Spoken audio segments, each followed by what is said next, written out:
G'day guys, Kaon Wild Touring and welcome to this week's video. Hey, this week I want to do an 80,000k review of my 300 series Land Cruiser. The last time I did a review on the Cruiser was back at 30,000k's. Since then the car's been driven across the country a couple of times. Most of those kilometres has been towing a full-size off-road family caravan as well. Since new, this car has driven the Tanami Desert, the Great Victoria Desert, the Simpson Desert, it's done the Gibb River Road, it's been up to Arnhem Land, it's crossed the Gulf of Carpentaria, up to Cape York, it's done Fraser Island, and pretty much every other track I could find in between. So it's had a pretty hard life. This will be getting towed. Yeah. For the most part, they've been fairly trouble-free kilometres. I have had a few issues with the car. I'm still having a few issues with the car. I'll chat about all of that stuff. But I think you'll find this will be a fairly unbiased review. I've got no skin in the game. I've got nothing to gain, nothing to lose by not being completely honest about my experience with the car. So I want to chat to you about what I've broken, warranty issues, dealing with dealerships for warranty issues when you've got a modified vehicle, because sometimes that can be quite interesting. I want to chat to you about burning oil, DPF issues, I've had a few of those, dusting, running hot, throwing codes, engine performance, how these cars actually go towing 3.5 tonne, comfort, fuel economy, what's worked really well on my build and what I do differently. There are a few things that I would do differently. And then I think we'll end the video chatting to Tiff about her thoughts. That'll be interesting. Because I would look at Google Maps and be like, oh, we better not take the mountain range road. We'll take, you know, Oh, I didn't know that. I would do detours to get us away from the mountain range. I actually didn't know you were worried about that stuff. Anyway, I'm going to do chapters down below. If you have a look in the video description, you can click on the chapters to either skip ahead or go back to sections that you want to see again. I actually do that on most of my videos. So by absolute dumb luck, when we left for our trip around Australia, the car was at 40,000k's. When we got back, the car just ticked over 80,000k's. That means that I was able to do both of those major services in Perth at my regular mechanic, which was an absolute godsend, because one of the things that we found when we were traveling around Australia was it was really hard to find decent mechanics and sometimes impossible to get into decent mechanics. So while we were traveling, there were 4 instances when I had to go see a mechanic. 2 were independent mechanics and 2 were Toyota dealerships. One of the independents and one of the dealerships did a really good job. The other 2, terrible job. Didn't do work that I'd paid for, missed things, and that's a really stressful time when you're planning to, you know, load the kids and the family in the car and head out into a remote country and you don't trust the work that's been done. So yeah, really happy that we got back into Perth when the 80,000 was due.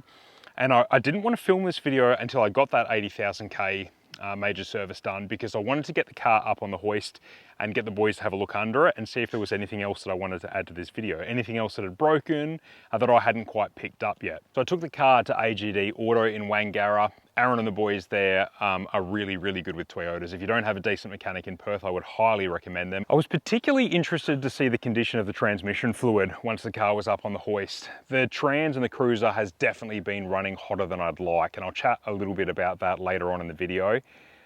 When transmission oil gets above a certain temperature, it starts to degrade pretty fast. I was happy to see that the oil was in much better condition than I expected.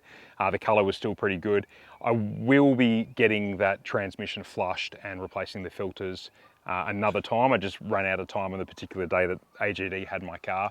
But that is something that they can do, so I'll take it back to them. Not every mechanic can do transmission services on these cars. I was also interested in seeing the condition of the oil from the front and rear diffs.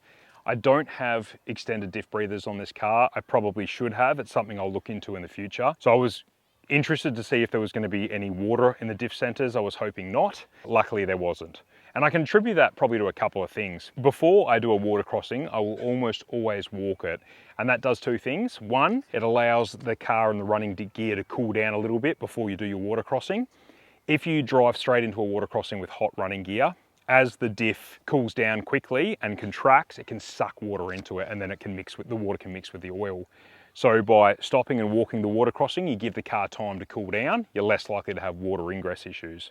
The other thing that walking a water crossing does is it ensures that it's not going to be too deep and that there's not going to be things that are going to stop you as you're doing the crossing, because that's the second part of it. You want momentum. If you've got momentum, if you've got a bow wave going, you're less likely to be sucking water into the engine. If you into the engine, yeah, but the diffs and whatnot as well. If you stop and you get bogged in the middle of a water crossing, that is the worst case scenario for sucking water. Probably the last thing I was really keen to see was if there was any dust on the clean side of this airbox. These cruisers and the 200s and the 70s have all had a little bit of a reputation of dust getting past the filters and getting into the engines. There's been plenty of 200s and 70 series cruisers that have had to be rebuilt because the engines have been dusted. I did some preventative maintenance fairly early on, and I took the factory airbox out and replaced it with this FFM airbox. It still uses factory Toyota genuine filters, so I'm hoping that it's not going to give me any sort of warranty issues there. But the seal is much better. It bolts the whole way down around the outside, so dust can't get around the seal. That's the idea. And I was pleased to see that there was no dust on the clean side of that airbox, so it seems to be doing its job, especially considering all the dusty tracks we've been doing. We've done a heap of them lately. There was one issue that was picked up by the boys that unfortunately couldn't be rectified on the day, and that is that the car has currently got a code, an engine code. The dash is lit up like a light board. I've known about it for a little while, but I just haven't been able to clear it myself. I tried resetting the battery. I've got 2 separate scan tools and I wasn't able to read or clear the code myself. I was hoping the boys at AGD with a flash workshop scanner and the latest software would be able to read and clear the code, but unfortunately they haven't been able to, so I'm gonna have to take the car to the dealer. This will be the 3rd time that I've had to do this. There seems to be parts of the ECU that only Toyota techs are able to read codes from and clear. And that's really frustrating because to get into a Toyota dealership can be incredibly difficult. In fact, while we were traveling, on 2 instances, I needed to get into a dealer and we had 6-week to 3-month lead times to get into a dealer. Even now that I'm back home on the West Coast, ringing my local dealer, the soonest I could get in was 4 weeks, 4-week lead time. And yeah, that's disappointing.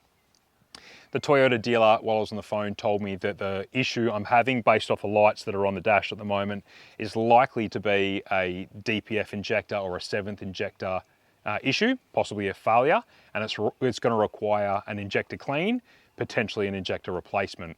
I'm told it's a common issue and that it's likely to reoccur because they're not replacing it with any sort of upgraded, improved part or anything.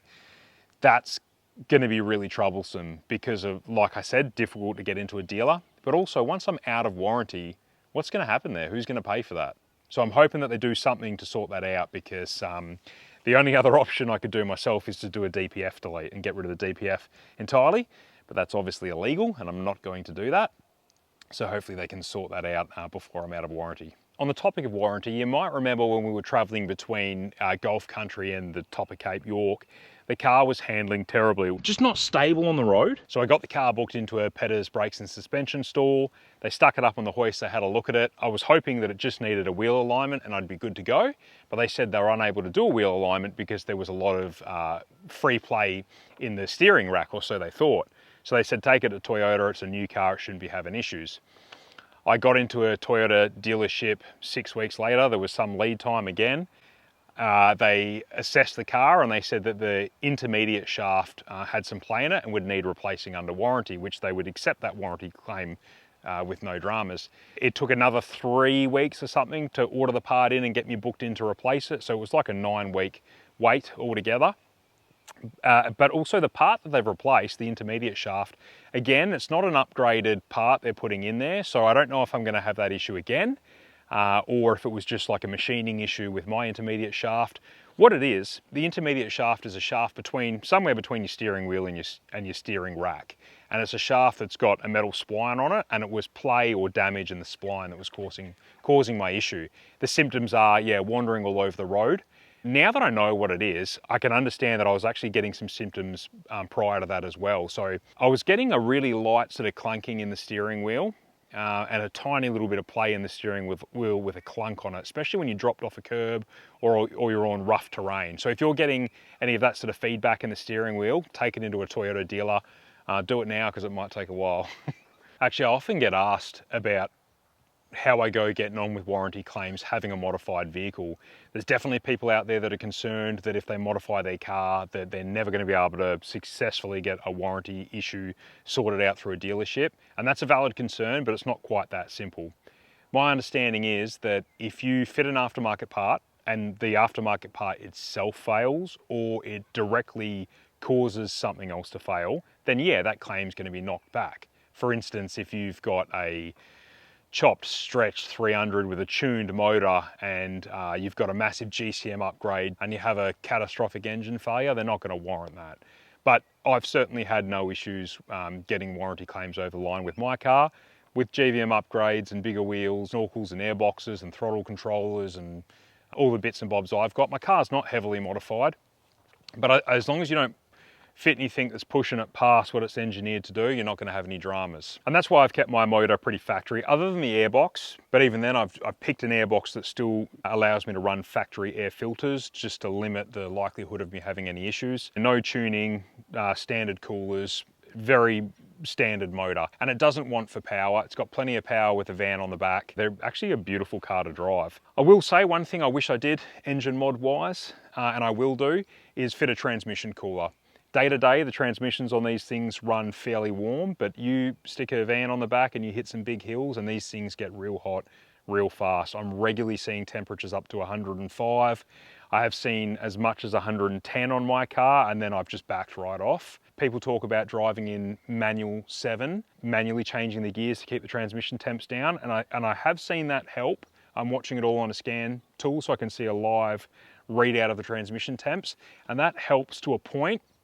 But when it's a warm day and everything's heat soaked, there is no getting that temperature down. The hotter they run and the longer they're running hot, the faster that oil, that transmission oil degrades, and it's going to do, you know, potentially do damage to that transmission. So I do want to get a trans cooler on it. Yeah, still got oil in it. Oil burning is another hot topic on these cars, or it was when they first came out. I'm hearing less about it now, because I think people realise that they're not burning any oil. They use a fairly light grade of oil from factory. They're using a 020 weight. I changed my oil at 3,000 Ks and I've never ran 020 again. Because I go to a decent independent mechanic, they put a thicker grade of oil in it. And you can too if you've got a 300. If you look in your user manual, there is something about extreme conditions and using a thicker grade of oil. So it's covered under your Toyota warranty. It's just sometimes difficult to get Toyota dealers around to putting that thicker grade of oil in it. I found up north, they're having no dramas with it, but the metro dealers around the cities don't want to know about it. Maybe they don't carry it or they just don't want to do it. I don't know. But yeah, I'm running a thicker grade of oil. I have had no noticeable oil usage. All engines do use a small amount of oil, but if you can see it on your dipstick, or if you're having to fill up your oil between services, then something's seriously wrong, and I've never had to do that. I get regular 10,000 K services, and I've never noticed any oil being used at all. You might remember in Far North Queensland, I did myself a bit of a mischief. This will be getting towed. Yeah. Yeah. I cracked the intercooler and I had to put the car on a tilt tray to get it back to a mechanic and get it fixed. That one was a combination of driver error and just crappy road conditions. I had a big washout come up on me pretty suddenly and I just didn't have time to wash off enough speed to hit the thing safely. And I think what happened was, and I'm sort of guessing here, I'm speculating, I think as the car is under compression, probably the body mounts have compressed or something, the bull bar has nicked just the corner of the tank on the intercooler and it sprayed all its fluid out. Now I definitely could have bush fixed this with some metal putty. I could have bypassed this cooler and just ran off one cooler, but we were insured for this kind of thing. It was easier, safer and cheaper just to use insurance. That's what we pay for it, for these kinds of situations. So I let insurance do its thing. And actually it went to a Toyota dealer that ordered the parts and fixed it with genuine parts. So as much as I do moan about dealers, there are decent dealers out there. Those guys did a really good job. It didn't take too long and it's been sweet ever since. But yeah, that's not so much a fault of the car. That was, honestly, it was definitely driver error and crappy road conditions. And that is the only real breakdown I've ever had with the car. It's never been in limp mode or anything like that. Yeah, that's the only time I've not been able to drive the car under its own steam to get back home. In terms of fuel economy, I'm getting about 21 litres per 100 towing. That's averaged over 40,000 Ks. Worked out at the Bowser, not using the trip computer. And then I'm getting around 12 litres per 100 not towing. I'm really happy with that. We definitely don't drive for economy. I sit on the speed limit everywhere I go. I normally bury my foot into it going up hills and stuff. I'm not particularly kind to it, so I'm really happy with those fuel figures. Power-wise, I sort of touched on it before, but I do feel like they've got plenty of power. It feels nice and stable on the road, towing 3.5 tonne behind it. As a family tow rig for a van up to 3.5 tonne. Decent fuel economy, decent power. Driving position's quite comfortable here. With the kids and the family on board, we're never doing more than like 3 or 4 hours at a time. But when I do solo slogs, I'll regularly do 10+ hours, and I'm really quite comfortable. The seating position's quite good. Probably couldn't say the same for the second row where the kids are sitting. It's fine for my kids because they're only little. Chloe's 8, she's my oldest. Not a lot of leg room. I'm a tall bloke, so I've got the seat pushed fairly far back. Does not leave a lot of room in the back. If you've got teenagers or you want to stick adults in the back, probably look at a different car. Build-wise, I'm really happy with what we did. There were a few things that didn't work. I'll chat about them in a minute. But we had to be really weight conscious. Like for instance, the car needed a long range tank. They only come with a 110 litre diesel tank. When you're using 21 litres per 100 tow in a van, work that out, you're only getting 550 Ks at most to a tank. So when you're in remote Australia, you need a little bit more than that at times. I put a long range tank in this, but I picked like a mid-size one. So I've gone up to, I think it gave me an extra 54 litres. It was a sub tank replacement. And that meant that I didn't have to relocate the spare wheel onto the back of the car and run a rear wheel carrier. Because if I'd done that, you're adding 70 kilos of rear wheel carrier plus the weight of the extra weight of the fuel tank, and it's all past the rear axle, which is like the worst spot to be loading up with weight when you're going to stick the ball weight of a heavy van on there as well. So lots of things like that we had to think about. Same reason why I'm not running a winch on the front of the car. A few people have asked about that. We're just not doing the type of full driving on a family trip that required a winch. Going forwards, doing less caravanning and more sort of full drive trips again, I might stick a winch on the front. But overall, this setup worked really well for us. The battery system worked awesome in this car. It has an obnoxiously big battery system. There's 400 amp hour in the back, and I had 400 watts of solar up top when we left. I did remove one panel to fit a Starlink dish up there, which I don't regret. But yeah, massive battery system, but that was for a reason. I was willing to add that extra weight because we were using that battery bank to back charge the caravan. If we're parked up somewhere with the caravan in shade for 4 or 5 days, inevitably that battery system is whittling down, and the car was a mobile generator.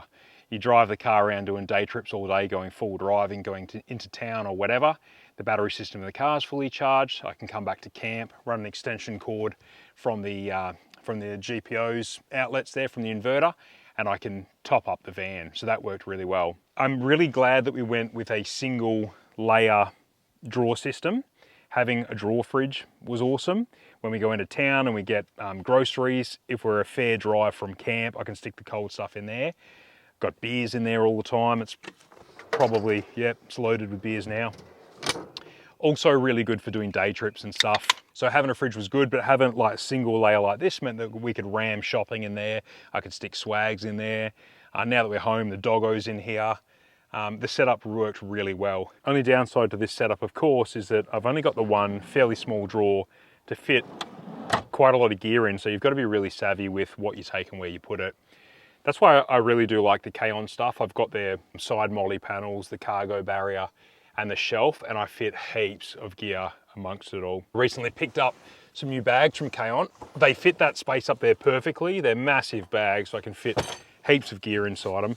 And I quite like they've got these Velcro strips now with little Velcro stick-on name tags, so you can identify what you've got in your bags. I thought that was pretty clever. They've also got these Velcro panels now that you can attach to any of your Kaon gear, and then you can stick these Velcro backed bags. So they do a variety of different size bags. Same deal, you've got the name tags for them, and that helps stow away all your little bits and pieces that you don't have a place for. Storage is king. The only major thing on the build that I probably would have done a little bit differently is the bar work. Those of you that have been watching for a while would know that I've moaned about this heaps of times before, but I'm not overly impressed with the ARB bar work. I'm on my second bull bar, second side step, and I've cracked the brackets on my roof rack. So I would have gone with a different brand other than ARB, and I will on my next build, whatever that may be. But overall, very happy with the car. There is the odd little niggling issue. The codes thing's a little bit annoying, but it's never let us down on a trip yet. No, but it always made me feel like a little bit uneasy, because previously you've been able to fix cars. Like something breaks, we pull over, you fix it, we're back on the road. This time, like when we had the steering thing and a few other things, you'd pull over, you'd have a look at it and you'd be like, nah, I don't know. can't fix it. There's two parts to that there, though. One is, yes, there's more technology, more sensors, more electronics. They are definitely harder to do things yourself than older cars that are a bit more basic. Like we came from an Isuzu D-Max. That thing was like, it's an old truck motor. Yeah. Really basic and easy to work on yourself. So that's part of it.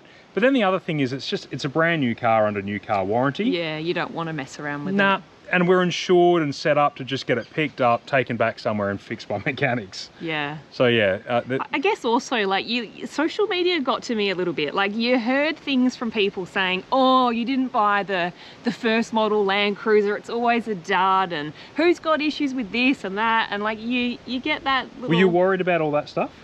Sometimes on and off. Yeah, okay. Yeah. Yeah. Yeah. But most of that, like the things that people were saying, like, oh, it's a hot V, they're going to run hot, you know, they're going to burn oil and all that kind of stuff. That was all crap though. No, but it did worry me because I would look at Google Maps and be like, oh, we better not take the mountain range road. We'll take, you know, I didn't know that. I would do detours to get us away from the mountain range. I actually didn't know you were worried about that stuff. I'm quite confident in this car. I don't worry about any of that. Yeah, okay, there you go. When we first got the car, you loved it. I did, yeah. Do you still feel that way? Oh, I mean, I never loved it. It's a car, right? You did. You said to me that you wanted to get one of these for yourself too. Not that we could afford that. Look, I just, that day that we drove it home from the dealership, it was dead quiet. Yeah. It drove like a brand new car. Then you went home and you stuck all the roof rack on. And I said all along, like as soon as we put that roof rack on, it made the worst wind noise. Yeah. Yeah, but other than that, it was comfortable. It was good for the family, good for the kids. There's plenty of room inside.